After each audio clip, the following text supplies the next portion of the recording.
ఈ blouse design బాగుంది కదా! ఇది కంప్లీట్‌గా డీప్ నెక్ అనమాట. వి షేప్ డీప్ నెక్ వచ్చింది. ఇలాగే కట్ చేసుకోవాలి. దీనికి డీప్‌గా కట్ చేసుకుంటేనే మంచిగుంటది ఈ డిజైను.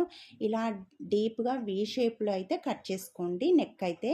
ఇంకా కట్ చేసుకున్న తర్వాత ఇప్పుడు అదే నెక్ పీస్ ఉంటది చూడండి. ఇప్పుడు మనకు వేరే క్లాత్ కూడా అవసరం లేదు. ఇలా సేమ్ నెక్ పీస్ ఉంది కదా! దాంతోనే మనం మధ్యలో డిజైన్ చేసుకోవచ్చు. ఇలా ఇదిగోండి ఇలా మడిచేసి ఇక్కడ ఓపెన్స్ ఉన్న సైడ్ నుంచి మనకు షేప్ ఇలా వచ్చేట్టు గీసుకోవాలి. మీరు రౌండ్ గీసుకోవచ్చు, ఎలా అయినా గీసుకోవచ్చు, అది మన ఇష్టము.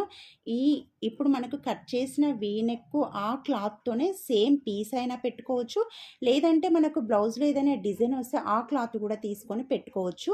ఇంకా ఈ డిజైన్కి అయితే మీరు లట్కన్స్ కూడా అంటే డోరీస్ కూడా కట్టుకోవచ్చు. ఇక్కడ నేనైతే బటన్స్ పెట్టిన డోరీస్ కట్టుకుంటే చాలా బాగుంటుంది. నచ్చితే లైక్